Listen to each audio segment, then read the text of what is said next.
Welcome to the 5th day of Christmas episode. Bum, Transmission. bum. The 5 golden rings. 5 golden rings. Very nice. And 1 in darkness to bind them. Or whatever. Yes. Lord of the Rings, Mordor. That's the one that didn't make the song.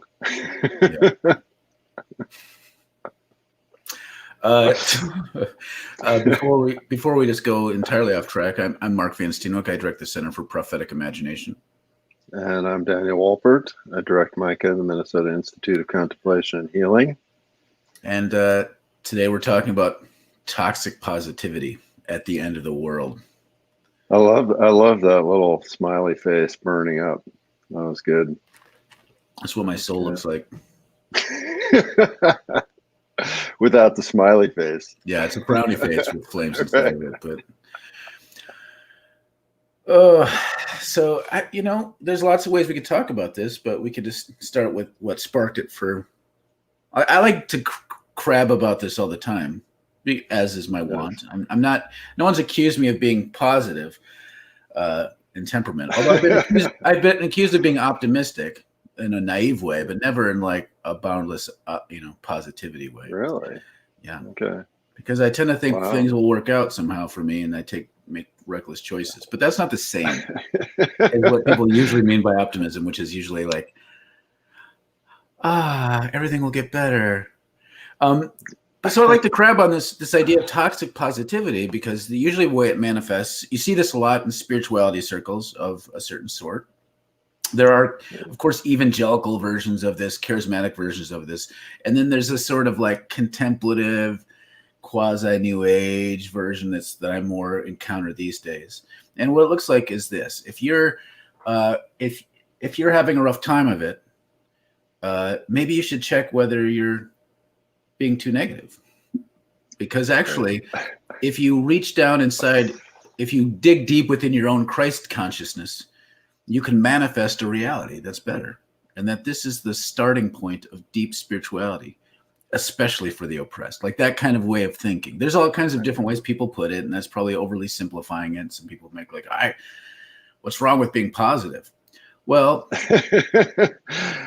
here's what's wrong with it. If your positivity erases complex social realities and then somehow shifts the burden onto an individual, as being responsible for everything that every bad thing that falls upon them, then that's just contributing to oppression. Right. And I see this all the time. Well, and so yesterday on our episode, we talked about the political class basically not caring about those who are struggling. Yep. And the systemic realities connected to that. And then like an hour later, and this is one of these things sort of makes you want to believe in God a little bit. Like an hour later, here comes this post on Facebook. Mm-hmm. The best way to get out of poverty is to think positively. And, when some folks said, maybe there's a problem with that, the response was, "Get the fuck off my page." Yeah, like, fuck literally. off. You're being so negative. You sound like that sounds like bootstrap thinking. It's like, fuck off. Stop being so negative. And so I kind of lost it a little bit with this guy. I mean, and I have different modes. Everyone has different modes of rage or anger. I can tell when I'm being triggered for myself and when I'm just offended on behalf of like broader society. Like in that moment, I was like, what the hell? This guy can't say that. How this kind of thing hurts so many people. And so I felt what I feel like was a fairly righteous, as much as I can be righteous, anger coming up in me, like just how toxic this thinking is. And I encounter this at least on a daily basis. Mm-hmm. People who really, it's somehow tied up in like, they'll read different kind of mystical writers, and then their way of taking it is to say that somehow like the God is within, like, instead of the kingdom of God is within us, it's within me, and that somehow I have to walk my own path to manifest the good reality. And it becomes this weird overlapping of capitalist dogma and spirituality in a way that enshrines individualism. And so, like, you know, in the description for this page, you can see this happening. Like, maybe I'm overreading things, but it makes sense that if I were the devil, like trying to like puppet master society. Whoa, wait a minute, that went sideways quickly. And wanted to lead everyone astray, and I saw like, oh wow, my project capitalism is working good, but people run the risk of waking up and ruining it. You know, I want to destroy this thing. What I would do as Satan would be to kind of like spiritualize austerity and suffering. So what I do is like say, you know what? Let's make it trendy to be minimalist, and let's make somehow living in trailer homes that are made out entirely of wood into some sort of like affluent fetish. And then also let's just push this positivity thing so that every individual thinks change begins only with them, that if they don't like take control of their life and they point at things outside of them as being a cause of their suffering, that they be shamed for not having enough positivity, and that everyone deep down inside should want to live simply in a trailer home and not point out any oppression as they meditate, reading their Eckhart Tolle books. Like, let's try to get that in their Lululemon pants. Or, you know, if they're poor because they're not quite, their positivity hasn't gotten to the point where they can buy Lululemon, then whatever the Walmart version of Lululemon is. Right. Yeah. And so it was interesting, you know, to me in terms of seeing this, and, you know, a few of us wrote back and promptly got our comments deleted. You know, it was interesting to me seeing this juxtaposed immediately with our episode is just how prevalent this is, right? Mm-hmm. And then there was another article yesterday, right, from the former premier of Iceland. Dear God. I had a fun day reading articles. You know, ripping on Christian churches that support issues of climate change and Black Lives Matter, right, as being not embracing the Christian message of, I don't know what, like stability and capitalism. Like, it wasn't really clear what the positive Christian message was, but you know, so it just reinforced for me how much our conversation about the ubiquitous nature of some of these themes really is. I mean, it's just so embedded in our consciousness. And, you know, on the one hand, so here you have this political figure coming and saying, no, you know, Christianity should not talk about these systemic issues. Then it's being unchristian. And then here you have this individual posing as a spiritual teacher saying, oh no, individuals, if you're having a hard time, just think better and everything will be fine. And so it's like that, you know, us as people, we're sort of squeezed between these two things, right? Yeah. We, you know, we're getting this message from spiritual teachers of like, just buck up and think better. Right. And then we're getting this message from politicians of like, no, the status quo is fine. You know, Christianity should be endorsing the status quo because it's so wonderful. And then in the pandemic, right. So now layer the pandemic on top of this, yes, where we're more isolated, we're by ourselves, we're feeling shitty. Our kids are feeling shitty. You know, you know, we're worried about everything. We're going broke. And so everybody's in their homes just going, oh, gee, if I just think more positively about this, like everything will be better. And it's like, no, no, not at all. Yeah. Going back to this, you know, when people were critiquing this guy and he said, fuck off. I mean, this is where it gets ironic to me. Like, like setting yourself up as a spiritual teacher, not being open to the idea that you're getting something wrong. Like, to me, that exposes, like, we all get that way. Like, I mean, I get defensive, but at a fundamental level, having people saying what you're saying hurts the poor, and you're like saying fuck off. It shows, like, again, it's a reminder that humility in its proper way, like not self-abnegation, but humility is the core of spirituality. It shows that there's an openness. And to me, that's the ironic piece, like how close he would be if he could inject humility into it. Because the truth is, like, positive thinking isn't what, like, the way positivity isn't going to save us. What will save us is self-love and love for one another. So there, to a lot of people, there might not be much difference, but it's an ocean apart, the difference between saying I need to manifest my reality through positive thinking and I'm beloved. I have positive view of myself as being beloved of God, so much so that I will advocate for myself and receive help from others and enter into mutual aid that comes out of a place of generosity and abundance. Like, some people confuse those two things because they're so warped with capitalist logic, but they're so far apart because this one comes from a place of true humility, saying I'm not going to try to establish myself through my deepest thoughts. I'm just going to accept the fact that I'm beloved, and I'm going to give and receive that. And then we can create a better world together. Like, that's totally a different way of thinking. But to this guy, it probably just seems the same. And all right, the comments are pouring in. It's great. Okay. Gus writes, clearly this is REM's fault. There's not the end of the world as we know it. How long have we heard about the end of the world being fine? You know, that's the thing, is there's two schools of thought. The literalists have fallen into positivity thinking, but those of us with deeper knowledge know that there's an irony to the song. We understand the true point of the Holy Scripture. Rashal, I hope I'm pronouncing your name right, writes, toxic positivity and the self-care culture are two sides of the same coin. Self-care is often a way for toxic work environments to put the burden on workers instead of addressing systemic problems. For sure. Oh yeah, absolutely. And then what's interesting is that companies, when they're doing well, will like institute all these cool self-care things, you know, like go do yoga at work and, you know, have a free buffet of fruit and this, that, and the other thing. And then as soon as the companies start doing that well, like those are the first things that get taken away. Well, obviously I'm into people taking care of themselves and I'm into the idea of being well.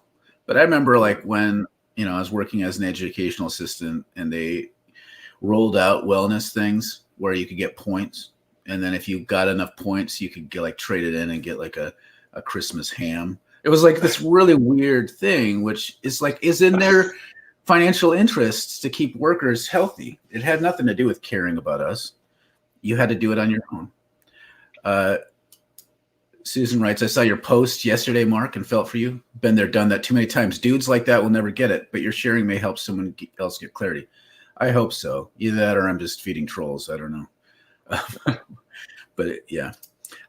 Rochelle writes, for example, if you don't find God, even though you're starving and working 90 hours a week, it's your fault, not the fault of people starving you. No. Emil is writing from the Philippines. Hello. I don't know what. Awesome. I can't imagine what time it is there right now. But it's definitely not 10 o'clock in the morning. So thanks. No, I think the last time we asked that from someone in the Philippines, it was like midnight or something. And then we've got Stefan in Eastern Europe where it's also night. So yeah, awesome. We're surrounding the globe with our internationally acclaimed podcast. That's right. Susan writes, haha, tiny homes being modern trailers. I lived in the old-fashioned trailers growing up, and there was a stigma attached. Trailer trash. And again, like, whenever I crap on this tiny homes trend a little bit, people get defensive. I'm not saying it's bad to live in a tiny home. Like, no one should be ashamed of living in a smaller home. It's fiscally maybe responsible, and there's good things to it. And I like these movements of creating tiny home villages for people experiencing homelessness. But the idea of it being pushed down on us as, like, you know, it's the sensible choice from our overlords. They have reasons for pivoting towards this narrative, and it's not a good reason. That's my point. CK writes, I have a theory that all the toxic positive movement started with having a front lawn. It began in the 1700s in France and England. By the 1830s, it swept throughout America, and ever since, everyone now has their own personal Shangri-La. You know, That's awesome. That's a fascinating that I think is worth exploration, because there is something about fronting and being Yeah. perceived as being nice. That's a common thread there. John writes, the church, quote unquote, of today seems to enshrine the concept of individual responsibility. But it is becoming more and more obvious that the intent is to avoid the gospel call to really love and care for one's neighbor.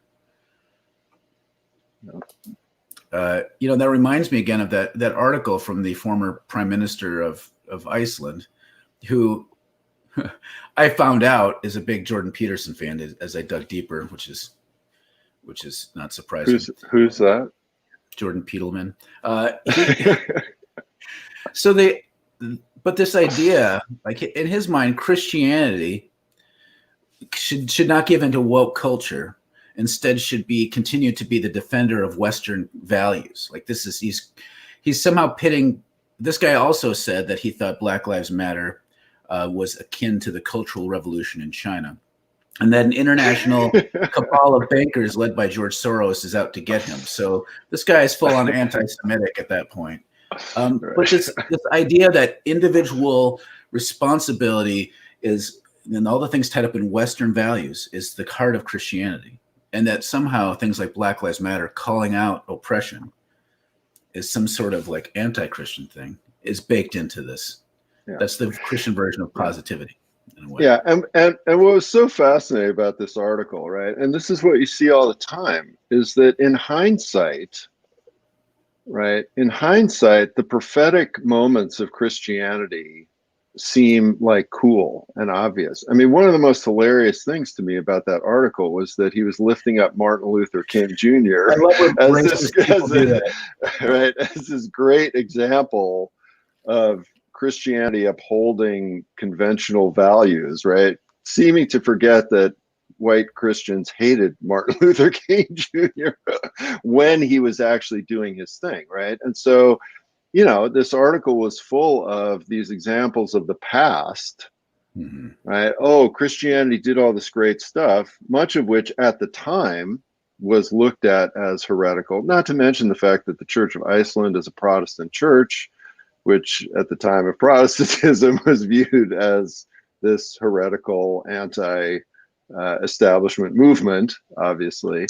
But then when you look at the church in your moment, when it is being prophetic, you're like, oh, the church is being terrible. They're doing these terrible things. I mean, it's just amazing how people can't see that.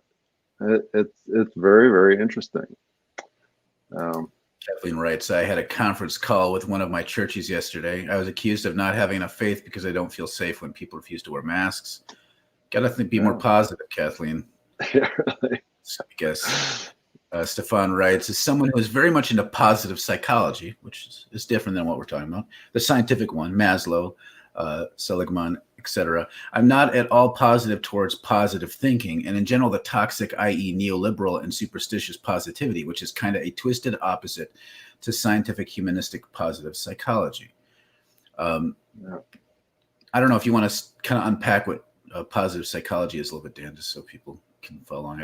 I don't know how to succinctly articulate that. I think it's a lot of what you were talking about. I mean, and again, this issue of having compassion for yourself, and what is the famous phrase, unconditional positive regard, which in a religious language could be saying that you acknowledge that we all have the image of God embedded in us, right? So acknowledging that as an initial or ongoing stepping stone to health and to mutuality, right? So not only do I have the image of God in me, but you have the image of God in you. Everybody has the image of God in them, right? That is something that sets us on a path to a great deal of health and positive community.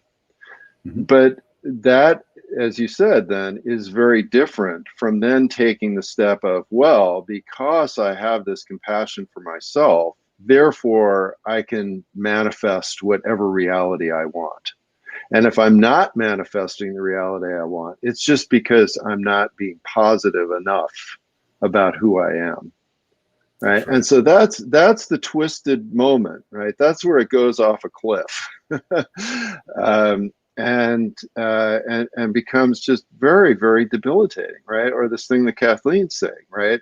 That, well, if I just had enough faith, viruses wouldn't make me sick. I mean, you kind of have to be an idiot to think that. I mean, honestly, because this, of course, has nothing to do with faith. But that's this notion is that and what was funny was that after this one guy posted this thing about being positive, he then posted this next thing, which said there are two kinds of people in the world: people who pay attention to reality and people who make their own reality. And I prefer the people that make their own reality, right? So he's admitting to being dissociative, right? Yes. Like, I just want to dissociate from reality and pretend that I can do anything I want. And that's what I prefer. Right. I Yeah. mean, those two things put together, it was perfect. He was kind of like diagnosing his own problem without being aware of this. To me, it gets disgusting to me, like, just to go on my little Yeah. rabbit trail. This is one of the reasons I don't, caveat, I think it's possible to talk about Christ consciousness in a positive way. But so often what I hear is Christ consciousness is this thing separate from that dirty, leper-smelling Palestinian Jew named Jesus Christ, right? And to me, like, I'm not interested in some sort of consciousness detached from stinky reality. To me, if your spirituality doesn't drive you more deeply into stinky reality in a way that is in solidarity and liberatory, then I don't want your spirituality. It's worse than worthless to me. And so this idea that someone to attach this making your own reality to Christianity, to Christ consciousness, is such a slap in the face to this poor Jew who said, "Follow me, sell everything you have and give it to the poor," and never said anything about manifesting reality. He said, No. there is a reality and it's within you. You know what? And the rich people are going to go away empty. Like, that's not some sort of positivity moment. It's actually very destructive from that kind of from a point of view.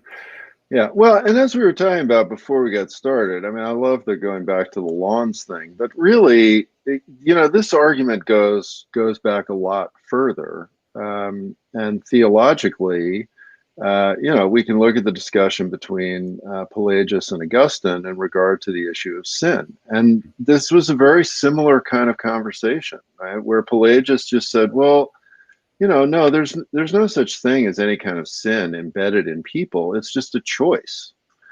And Augustine was like, well, that's ridiculous. Like, if it was just a choice, there'd be a lot less sinning because sinning causes all this suffering, right? I mean, there are over 1 billion people in the world who are living, on less than $1 a day.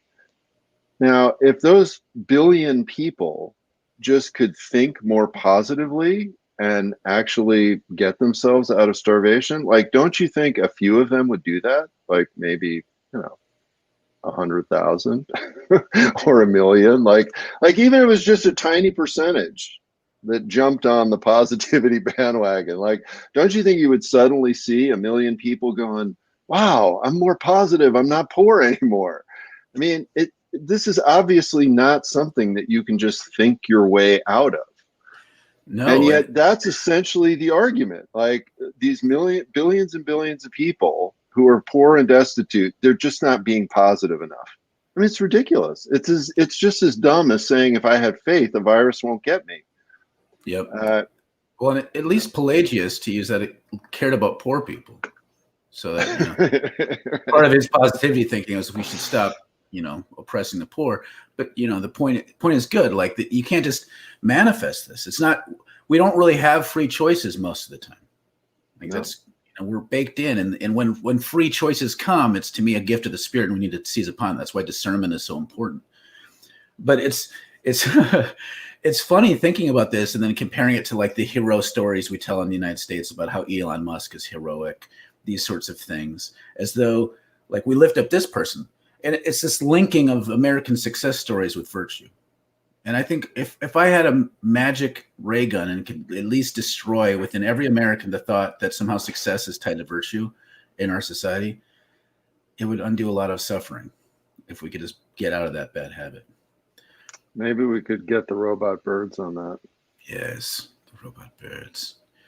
Julia writes, All right. deconstructing internalized capitalist logic as a recovery program. No. We used to have a recovery from the dominant culture Culture. 12-step program that it's hard to get a lot of traction in for that. Right. But I bet you'd do better now. I think people have kind of woken up a little bit Maybe. more. Maybe, I don't know. Susan writes, the wellness/positivity initiatives are for the privileged, not so much offered or available to those who are actively struggling on the margins of society. This is absolutely true. And one way, I've been looking into actually the whole tiny house world recently. And one of the funny things about tiny houses is that on a per square foot basis, in terms of cost, they're way more expensive than a standard house, which is kind of revealing. Stefan writes, ask them if they have more faith than Jesus, who refused the devil's temptation to just jump off a building to show that he is sure of divine assistance and said, do not test the Lord thy God. It's a good point. It's one of the Luke's version in particular of the temptation narrative is my favorite passage in scripture. There's a lot of power in that. Elizabeth writes, true story, a dog rescuer is getting company support to build tiny homes for abandoned dogs. Aren't those called dog houses? I was going to say, isn't that a dog house? Okay, maybe there's more to the story. It's tiny homes is fetishized poverty. It can be like, I built this behind me. I'm in this shed that all the neighbors think is a tiny home because it's heated all year round, but there's no bathroom or kitchen in here. But I like the idea of living in a simple house like this. In Minnesota, people have lake homes that are they're basically tiny homes. Like people have built tiny homes on lakes for a long time in Minnesota. And so there's something about the simplicity of that. It's inexpensive comparatively, but you don't tie it up with virtue. It's just maybe a pragmatic choice. Yeah. There might be some environmental stuff going on, but a lot of these tiny homes are not necessarily any better than just buying an old house that's been existing. Anyways, Versal writes, simplicity is one of those things that works best when you already have resources and a support network to fall back on. Yes. True. Susan writes, that is nuts. Magical thinking of name it and claim it garbage. No. There's really not a lot and when you look at the real estate crisis in 2008, the neighborhoods that had the highest percentage of foreclosures and people losing their homes nationally were neighborhoods around prosperity gospel churches, where all these people had been told that God, wanted them to have a home. And so they went out and they got all these crazy loans and they got all these homes. And then, they all lost their homes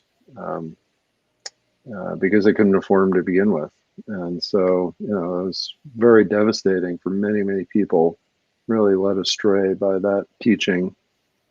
I'm going to jump down to Gus's comment before circling back, because I think this is an important point.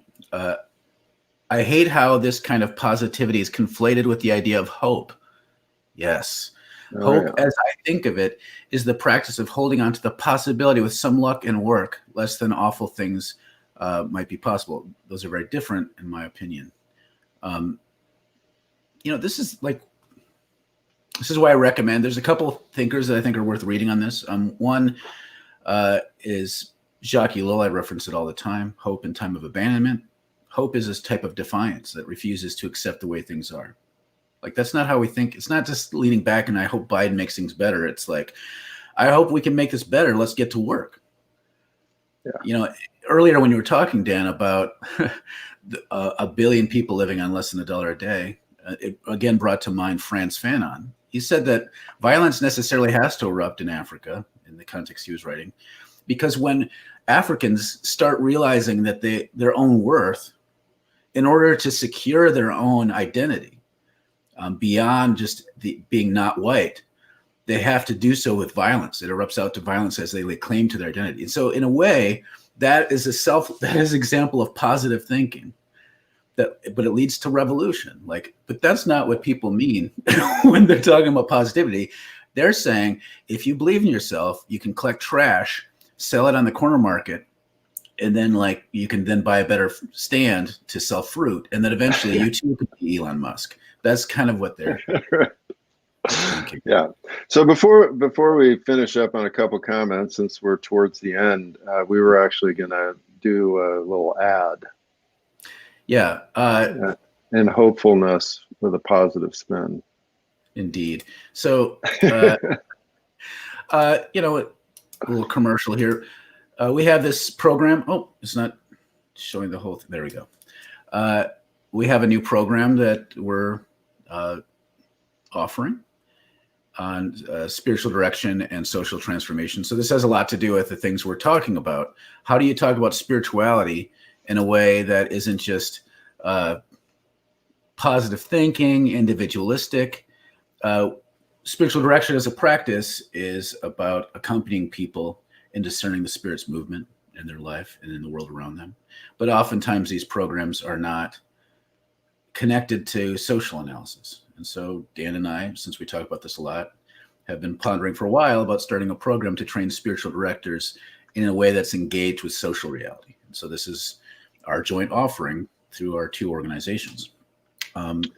Somehow it clipped off the bottom. There's a website, but if you go to the Micah website, micahpraise.org or prophetikimagination.com, go to either of those pages and kind of noodle around a little bit. You can find the certificate in spiritual direction and social transformation page. Yeah. So there's information about that. Applications are live now, and we'll be starting in September. Yep. We'd love to have you join us. And then tomorrow is going to be our last episode for 2020. So it's going to be a retrospective and a prospective. So that'll be fun. And then, thanks to Mark's great technical prowess, transmission is now a podcast. So you can pre-load it and listen to us everywhere and anywhere. And there's a 145. There's a bunch of podcasts called Transmission, but just you can look for one that has our logo on it, or if you type in either Daniel Wolpert, or Mark Van Steenwyk, I think we're listed in the information. Yep. It's on iTunes, Spotify, Google, all the major ones. So 75 hours of us going on and on. More than 75 at this point. Getting back to the comments, CK writes, a lot of futurist talk about how Western society will look in the next 20 to 50 years, and it's all about the leisure class and positive movement towards humanism that has nothing to do with actual humanism. Right. Yeah, and and that's a great point, CK. I mean, in terms of how wrong futurists are, because they're often not looking at these social realities, right? It's that, I remember when the computer came in, right? That's how old I am. And, it was going to make our lives easier. We were going to basically not have to work, right? The office was going to disappear. We were going to work 15, 20 hours a week. It's going to be great. We can see how that's gone. Yeah.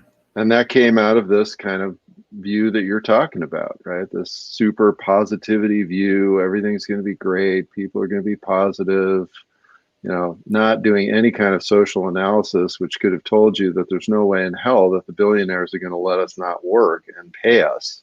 That's why they've got more and more wealth. It's like, and right. It's staying the same. It's like they've been benefiting off of those computers. Yep. Oh, all right, couple more comments.